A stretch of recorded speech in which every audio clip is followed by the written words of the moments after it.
तो आज हमारे पास इंडियन मीडिया का एक रिपोर्ट है, एक वीडियो है जिन्होंने नेपाल की खूबसूरती को बयान किया है। तो आज उनका ये वीडियो देखेंगे, इंडियन मीडिया का है और वो कहते हैं कि नेपाल दुनिया में खूबसूरत तरीन मुल्क है और ये मुल्क क्यों टाइम से आगे चल रहा है। अगर नॉर्मल दुनिया में 2024 है तो नेपाल में 2077 चल रहा होगा, ऐसा क्यों है। तो एक इंटरेस्टिंग सा वीडियो है जिसमें नेपाल के फैक्ट्स और बाकी सारी चीजें बताई गई है। ये सारी चीजें नेपाल के बारे में इंडियन मीडिया की है, तो आपके साथ उनका वीडियो शेयर करेंगे और आपको बताएंगे कि नेपाल के बारे में इंडियन मीडिया क्या कहता है। नेपाल क्या सच में एक अच्छा मुल्क है। आइए आज की वीडियो को करते हैं शुरू। आज के इस वीडियो में हम एक ऐसे खूबसूरत देश के बारे में बात करने वाले हैं जहां दुनिया की सबसे ऊंची पर्वत श्रृंखला मौजूद है। दुनिया के दूसरे सभी देशों से बिल्कुल अलग इस देश में रविवार की जगह शनिवार को आधिकारिक छुट्टी दी जाती है और ये दुनिया का एकमात्र ऐसा देश है जिसके झंडे का आकार आयताकार नहीं है। इस देश में कुंवारी लड़कियों को देवी की तरह पूजा जाता है। बौद्ध धर्म के संस्थापक गौतम बुद्ध का जन्म इसी देश में हुआ। दोस्तों, ये देश है खुद में ऐसे सैकड़ों रहस्यों और प्राकृतिक सुंदरता को समेटे हमारे पड़ोसी देश नेपाल।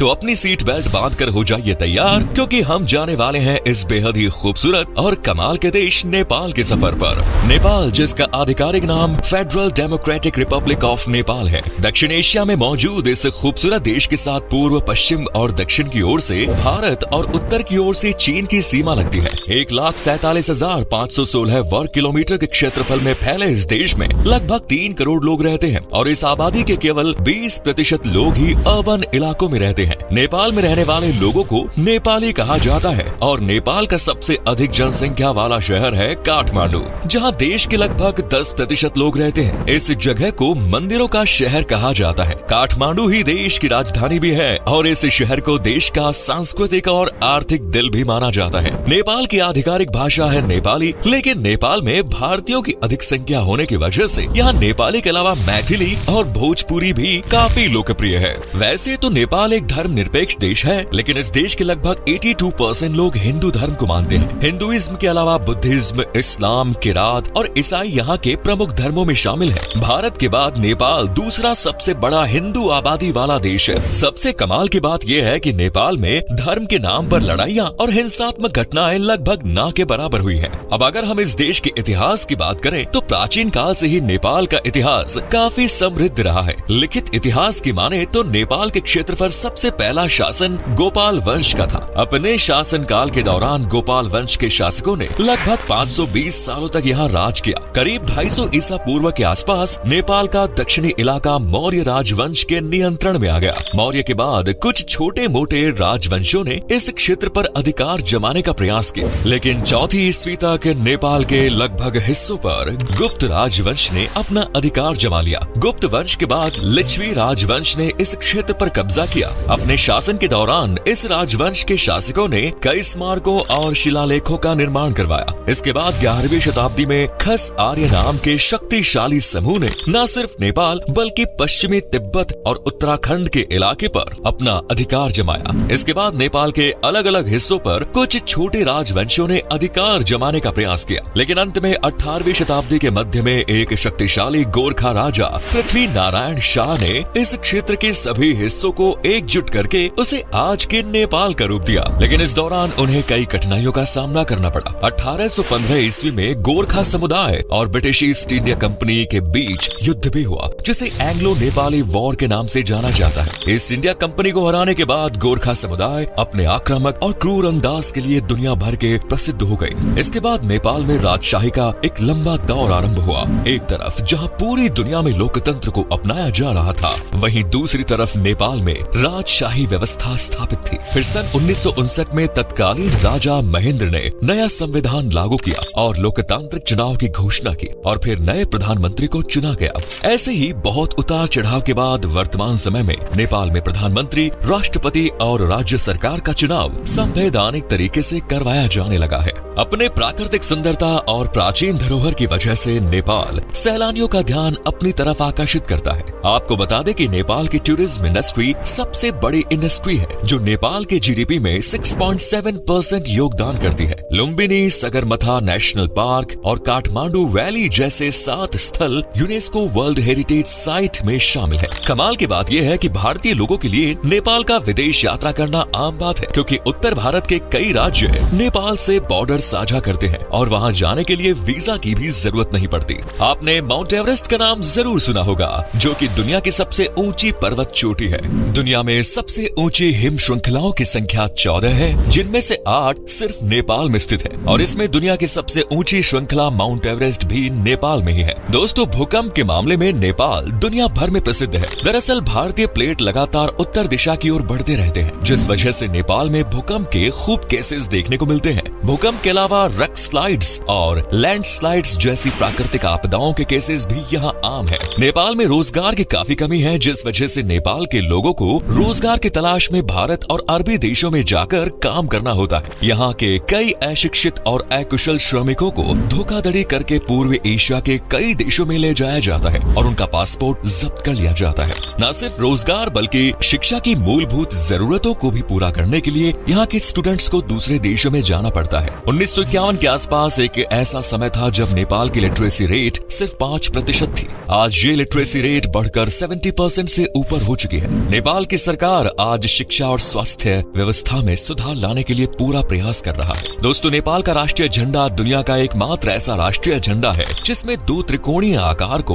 ऊपर नीचे रखकर बनाया गया है। ऊपर वाले त्रिकोण में एक अर्ध चांद और नीचे वाले त्रिकोण में एक सूर्य बना हुआ है। झंडे पर सूरज और चांद की मौजूदगी ये बताती है कि जब तक सूरज और चांद रहेगा तब तक नेपाल का अस्तित्व रहेगा। इसके साथ ही चांद यहाँ के लोगों के शांति प्रिय स्वभाव और सूरज यहाँ के लोगों के भयंकर संकल्पवादी होने को दर्शाता है। नेपाल एक ऐसा देश है जो कभी किसी का गुलाम नहीं हुआ। हिंदू धर्म की प्रधानता होने की वजह से नेपाल में हिंदू धर्म से जुड़े सभी त्योहार धूमधाम से मनाए जाते हैं। इन त्योहारों में विजयादशमी, दीपावली, छठ पूजा, महाशिवरात्रि, होली, बसंत पंचमी और तीज जैसे कई प्रमुख त्योहार शामिल हैं। अपने भौगोलिक और सांस्कृतिक इतिहास की वजह से नेपाल के खान पान में शाकाहारी भोजन की बहुत वैरायटी पाई जाती है, क्योंकि बौद्ध और जैन धर्म को मानने वाले लोग अहिंसा में विश्वास रखते हैं और हिंदुओं की बड़ी आबादी शाकाहारी है। उत्तर भारत की तरह नेपाल के भी दैनिक भोजन के रूप में दाल, चावल, रोटी, सब्जी जैसे व्यंजन लोकप्रिय है।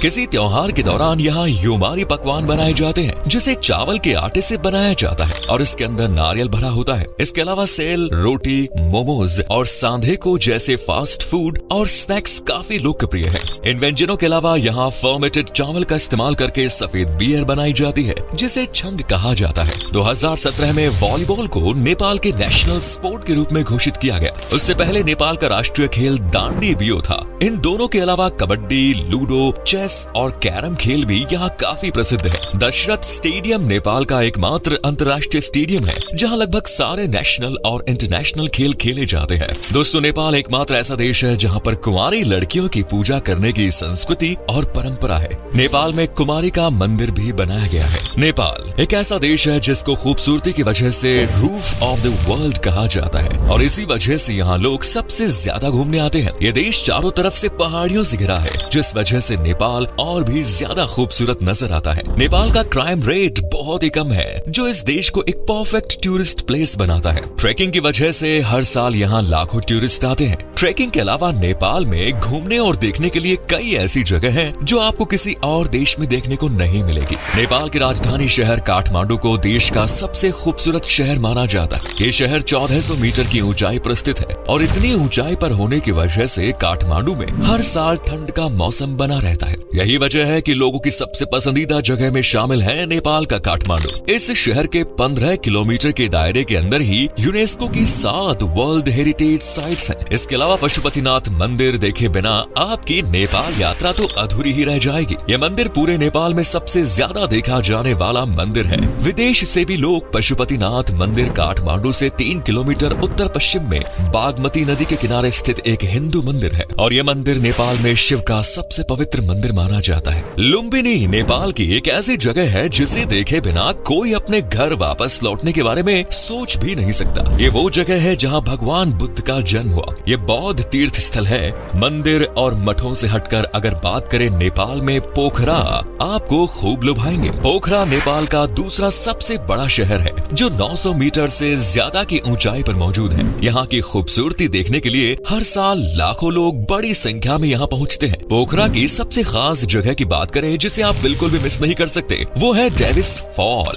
इसके अलावा आप स्वयंभूनाथ मंदिर भी जा सकते हैं। यहाँ स्वयंभू स्तूप और मंदिर परिसर टूरिस्ट को काफी ज्यादा अट्रैक्ट करता है। वैसे तो नेपाल दुनिया के बड़े लैंड, एयर और सी रूट से कटा हुआ है, लेकिन इसके बावजूद देश के अंदर यातायात की अच्छी व्यवस्था है। देश में 43 एयरपोर्ट्स हैं। अगर आप बजट में नेपाल की यात्रा करना चाहते हैं तो दिल्ली से नेपाल के लिए ट्रेन, फ्लाइट और बस सर्विस उपलब्ध है। नेपाल से हमारा एक ऐसा नाता है जहां हम बिना किसी वीजा पासपोर्ट के घूम कर आ सकते हैं। अगर आप 7 दिनों के लिए नेपाल जाने का ट्रिप प्लान करते हैं तो आपका खर्चा आएगा करीब 30,000 रुपए, जिसमें आने जाने का खर्चा शामिल नहीं है। आपको बता दें कि नेपाल में नेपाली रूपी करेंसी के तौर पर चलती है। तो दोस्तों, ये था खूबसूरत देश नेपाल। अगर आप में से कोई नेपाल घूमने गया है तो अपना एक्सपीरियंस हमारे साथ शेयर करें। जो लोग आज तक नेपाल नहीं गए हैं, यकीनन ये वीडियो देखने के बाद आपका भी मन नेपाल जाने का जरूर होगा। वीडियो अच्छी लगी तो इसे लाइक करें, शेयर करें और हमारे चैनल को भी सब्सक्राइब करें। आज के लिए इतना ही, मिलेंगे नेक्स्ट वीडियो में। धन्यवाद। तो उम्मीद है कि आप लोगों ने आज की वीडियो देखी होगी और आपको पता चल चुका होगा कि भाई नेपाल के बारे में इंडियन मीडिया क्या बात करता है। देखिए, इंडियन मीडिया जब भी नेपाल के बारे में कुछ रिपोर्ट बनाता है तो कुछ मीडिया न्यूज जो होती है वो नेपाल के बारे में गलत रिपोर्टिंग करती है, जबकि जब फैक्ट्स वगैरह वीडियोस आती है तो वो नेपाल की हकीकत